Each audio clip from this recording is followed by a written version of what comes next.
A verdade sobre o arco do cavaleiro branco do Apocalipse está, na verdade, toda conectada às promessas que Deus fez às 12 tribos de Israel. O significado desse símbolo revela um plano espetacular que une judeus e gentios, e nesta análise vamos descobrir exatamente como os profetas desvendam este grande mistério. Então, a pergunta que vai guiar toda a nossa jornada é esta: qual é o verdadeiro significado do arco do cavaleiro branco? A resposta, eu garanto, desafia uma das interpretações mais tradicionais e difundidas do Apocalipse. Bem, a visão convencional, eu diria até arcaica, afirma que este cavaleiro é o anticristo. O argumento principal dele se baseia no fato de que ele tem um arco, mas nenhuma flecha mencionada no texto. Isso, supostamente, indicaria uma paz enganosa. Mas será que essa lógica realmente se sustenta? Vamos começar justamente por aí, desmontando esse argumento tradicional e expondo as suas principais falhas lógicas. A lógica por trás dessa visão tradicional é bastante frágil. Vamos pensar juntos. Primeiro argumento: a ausência da menção das flechas não significa que elas não existem. Pelo contrário, para um guerreiro, isso pode muito bem significar que elas já foram disparadas. E o segundo argumento é ainda mais forte. Se por acaso o texto mencionasse o cavaleiro com flechas, que diferença isso faria para a visão tradicional? Eles não diriam simplesmente que são flechas do inimigo? Fica claro que esse argumento do arco sem flechas é apenas um ruído teológico, sem nexo, que nos distrai do que realmente importa. Agora, o que é realmente interessante é como os próprios profetas nos revelam o verdadeiro propósito do arco, conectando diretamente às promessas de Deus. Uma chave crucial para entender isso está numa diferença de tradução em Abacuque, capítulo 3, versículo 9. Preste muita atenção. A versão Almeida Revista e Atualizada diz: "Tiras a descoberto o teu arco e farta está a tua java de flechas."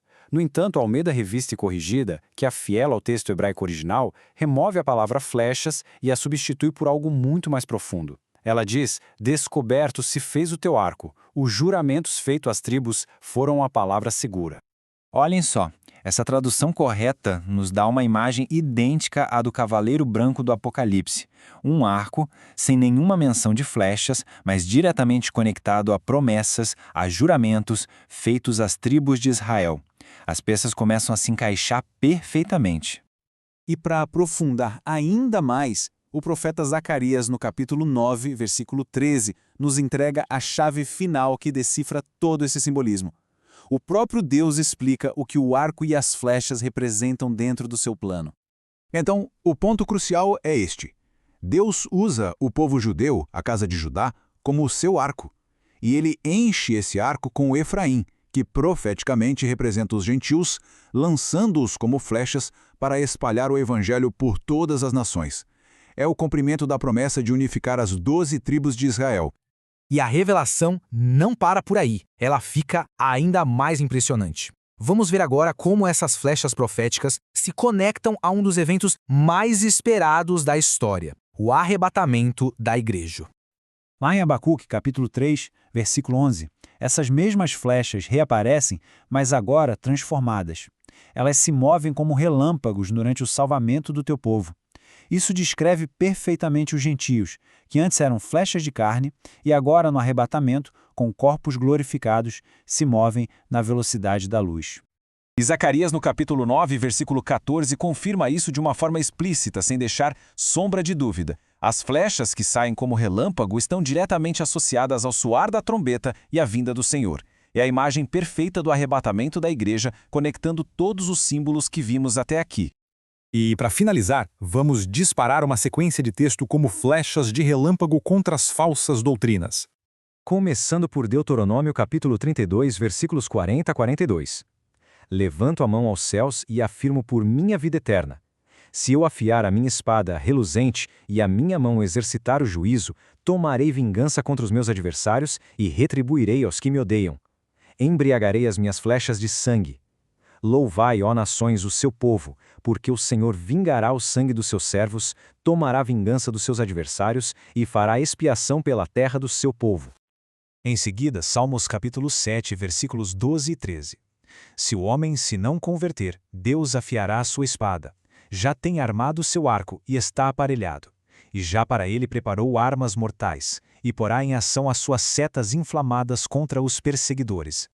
Depois, Salmos capítulo 127, versículos 3 a 5, que nos dá uma nova dimensão. Herança do Senhor são os filhos, o fruto do ventre, seu galardão. Como flechas na mão do guerreiro, assim os filhos da mocidade.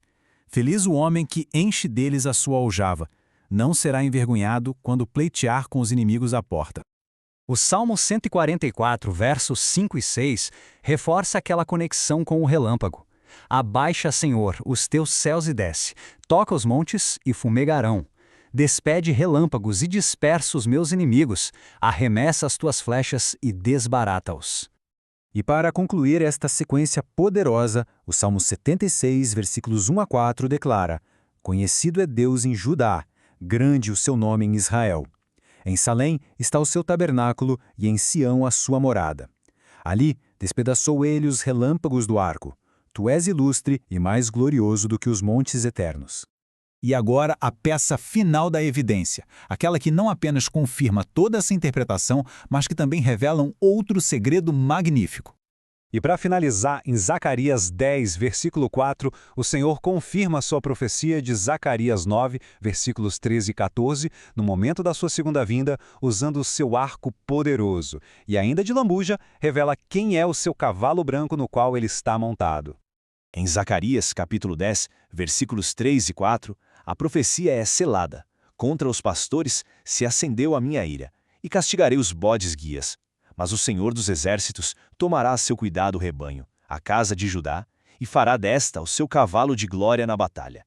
De Judá sairá a pedra angular, de Judá sairá o arco de guerra. Deles sairão todos os chefes juntos. Perceberam? O arco e o cavalo branco são a mesma coisa. O povo de Deus, a casa de Judá, sendo usada como um instrumento no plano divino. Diante de tudo isso, a questão final permanece: continuar com uma visão arcaica, pobre, biblicamente falha, ou estar pronto para dar este salto quântico em revelação? A escolha é de cada um.